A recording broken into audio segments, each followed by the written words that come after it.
एक बहुत गंभीर मुद्दे को उठाने के लिए आपने मुझे मौका दिया। सर, एक वक्त आ गया अब अपने मुल्क में जब राज्य सरकारों और केंद्र सरकारों को नेशनल एम्प्लॉयमेंट पॉलिसी के फ्रेमवर्क को पुख्ता करना होगा। सर, अभी हाल में हम सब ने विजुअल्स देखे थे रेलवे की नौकरी को लेकर के। वो विजुअल्स सर रोंगटे खड़े कर देते हैं। उसके अलावा अगर आप ऑक्सफैम की रिपोर्ट देखें और ऑक्सफैम की रिपोर्ट और एम्प्लॉयमेंट सिचुएशन को एक साथ पढ़ें, अर्बन पॉवर्टी की बढ़ाव को देखें, रूरल पॉवर्टी की पेनिट्रेशन को देखें, तो मैं समझता हूं सर हम सबको पक्ष विपक्ष और उभय पक्ष मिल करके इस पर काम करें। जाहिर तौर पर इससे क्या हुआ है कि हमारे चुनाव में भी सर रोजगार अब मुद्दा नहीं रहा, बाकी सारे मुद्दे हैं। और अगर रोजगार को लेकर के पूरे देश का सरोकार एक नहीं हुआ सर, तो हम ज्वालामुखी के ढेर पे जाएंगे। अतः मैं आग्रह करता हूं आपके माध्यम से कि इस पर पुख्ता तौर पर चर्चा हो और सुनिश्चित किया जाए। मुझे तो कभी कभी ताज्जुब होता है कि पाकिस्तान में चुनाव हमारे नाम पे नहीं होता है, लेकिन हमारे यहाँ चुनाव पाकिस्तान के नाम पे होता है। अमन जी, अब मैं तो कह रहा हूं कि जिन्ना कहीं भी होंगे सोच रहे होंगे कि जो जीते जी मैंने नहीं पाया, भाजपा वालों ने मुझे मरने के बाद दे दिया। इसलिए मैं शुरुआत करूंगा कि बेवफा बावफा नहीं होता, बेवफा बावफा नहीं होता, वरना इतना बुरा नहीं होता। हमने तो सोचा था, बाद लुटने के ये पता चला कि रहजन रहनुमा नहीं होता। खैर, बहरहाल सर, मैं कुछ छोटी छोटी चीजें इस संदर्भ में रखना चाहूंगा। सभापति महोदय, मुझे पता है कि इस संदर्भ की गरिमा क्या है। राष्ट्रपति का अभिभाषण एक बहुत बड़ी चीज होती है, देश का एक ब्लूप्रिंट होता है, एक दिशा और दशा देने की कोशिश होती है। हम विपक्ष में हैं, लेकिन देश की दशा और दिशा से चिंतित अगर हम हैं तो अभिभाषण की पंक्तियों में भी वो चिंता की लकीरें दिखनी चाहिए थी। जब वो चिंता की लकीरें नहीं दिखती हैं तो एहसास होता है।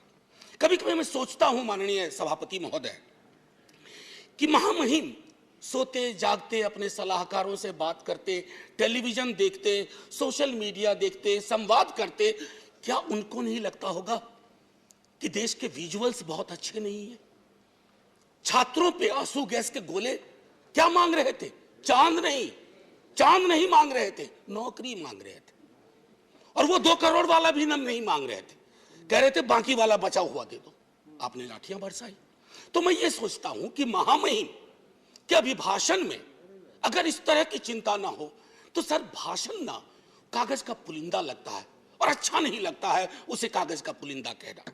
दूसरी चीज माननीय सभापति महोदय, कोरोना पर मैंने विस्तार से इस सदन में चर्चा की है। कोरोना को लेकर के भी जो चिंता आनी चाहिए थी वो नहीं आई। अब आइए अर्थव्यवस्था के बारे में मैंने कहूं, बजट को उसके लिए मैंने तय किया हुआ है, लेकिन मेरा मानना है कि सन 50 से लेकर अब तक किसी की भी सरकार हो, मैं जानता हूं ये लिखा कहां जाता है, लेकिन जहां लिखा जाता है मैं आग्रह करूंगा कि अगर हम सोच सके सत्ता पक्ष और विपक्ष, तो राष्ट्रपति के अभिभाषण को दलीय दायरों से ऊपर कर दीजिए। राष्ट्रपति का अभिभाषण, कल को आपकी सरकार ना हो, ये मैं अपील बाकी लोगों से भी करूंगा जो सरकार में आएंगे कल को, कल नहीं आएंगे परसों आएंगे, कभी तो आएंगे। मैं सिर्फ ये कहना चाहता हूं कि सर अभिभाषण को एक नॉन पार्टीजन डॉक्यूमेंट बनाइए, नॉन पार्टीजन डॉक्यूमेंट। राष्ट्रपति देश के राष्ट्रपति हैं, उनके सरोकार में देश का सरोकार दिखना चाहिए माननीय सभापति महोदय।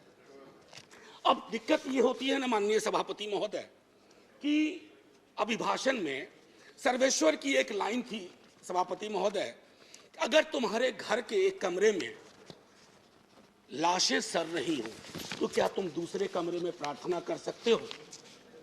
अगर तुम्हारा जवाब हां है तो मुझे तुमसे कुछ नहीं कहना है।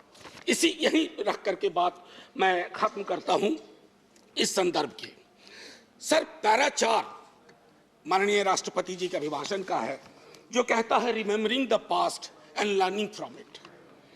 सर, इतिहास की एक अपनी स्मृति होती है और स्मृतियों का एक इतिहास होता है, और विश्व इतिहास गवाह है सर, जिस किसी ने भी अतीत की स्मृतियों के साथ छेड़छाड़ करने की कोशिश की, उसको बदलने की कोशिश की, वो इतिहास के फुटनोट में चले गए।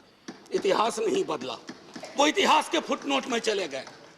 नेताजी सुभाष बोस, अरे देश के नेताजी हैं, आपने उनको इंपीरियल कैनोपी में रखने का, अगर नेताजी कहीं से आ जाते हैं तो कहते कैनोपी मत रख भाई, दिलों में रख, दिलों में रख।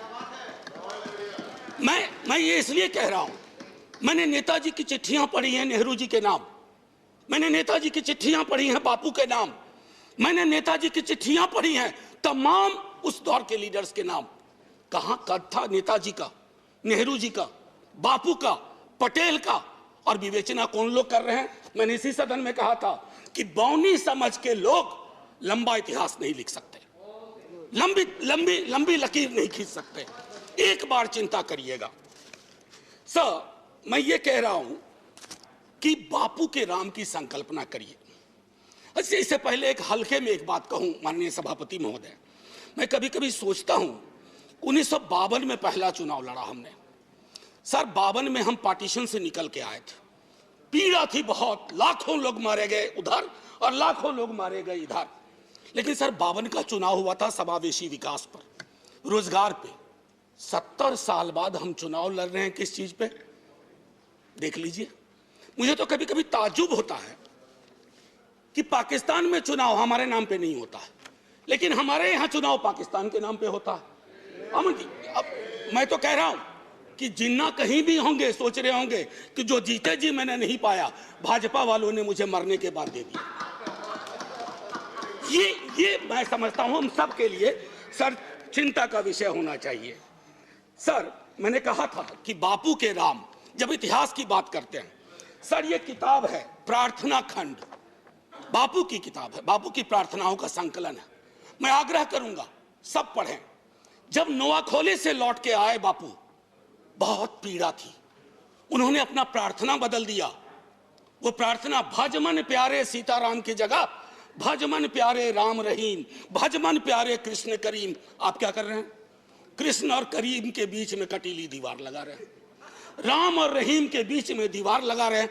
ये दीवारें आज हो सकता है ताली दिलवा रही हों, आप मिट जाएंगे, ये दीवारें भी मिटेंगी, वक्त वक्त की बात है।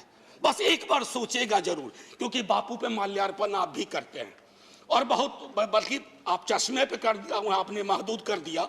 बापू का चश्मा लीजिए, बापू को चश्मे में मत रखिए, ये मेरा आग्रह होगा। एक चीज तो ये थी सर, माननीय सभापति महोदय, कोविड के संदर्भ में मैं बोलूंगा नहीं, मैंने पहले ही कहा, इश्तेहारबाजी हो रही है। जो सरकारें, मैं सिर्फ केंद्र को नहीं कह रहा हूं, जो सरकारें कोविड के वक्त में नदारद थी, सोशल मीडिया गवाह है, वो सरकार 4 पन्ने का इश्तेहार दे रही है। अब पहले नेता लोग काम करते थे तो लोग कहते थे अरे सोच दम ईमानदार है, काम दमदार है। अब लगता है दूसरे का भरोसा नहीं, खुद ही छपवा दो, सोच ईमानदार काम दमदार। अरे लोगों को बोलने दीजिए। अब देखिए सर, दूसरी चीज कोविड के संदर्भ में मैं आपको कहूंगा, जब आप कहते हैं ना कि फलाने की तुलना में यहाँ इतने कम मरे वगैरह, 18 से तुलना करते हैं, सर जिन परिवारों के चिराग गुम हुए ना, उनके लिए मौत आंकड़ा नहीं है सर। मेरी बेटी की एक साथ में लड़की पढ़ती थी, 2 बेटियां थी, माता पिता 1 हफ्ते के अंदर दुनिया से चले गए। उसको नंबर बताएंगे हम कि ये आंकड़ा है तुम्हारे बाबूजी का, ये आंकड़ा है तुम्हारी मां का। ये नहीं होना चाहिए सर, इतनी तो संवेदनशीलता होनी चाहिए, सरकार किसी की भी हो सकती। सर, समानता और बंधुत्व के संदर्भ में बाबा साहब भीमराव अंबेडकर की चर्चा की गई है। सर मैं क्या कहूं, ये महादेव गोविंद रानाडे लेक्चर है।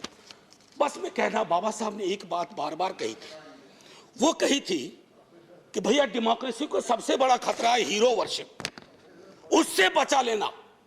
लेकिन हमने क्या किया है, पूरी की पूरी डेमोक्रेसी को हीरो वर्शिप में तब्दील की है। आप कहिएगा पहले भी हुआ था, अरे जब पहले हुआ तो अच्छा नहीं था, अगर आज हो रहा है तो बुरा है। क्या हो गया सर, आजकल देखिए शब्दावली बदल गई है। वाजपेयी जी की सरकार एनडीए गवर्नमेंट कही जाती थी, या आपकी भी सरकार शुरू में जब बनी थी तो एनडीए गवर्नमेंट या बीजेपी गवर्नमेंट, अब कहते हैं मोदी गवर्नमेंट, अब हो गई है केजरीवाल गवर्नमेंट। सर ये जो बीमारी है ना, पूरी सरकार व्यक्ति केंद्रित हो जाएगी ना सर, तो डेमोक्रेसी में दिक्कत क्या हो जाती है कि डेमोक्रेसी को सबसे बड़ा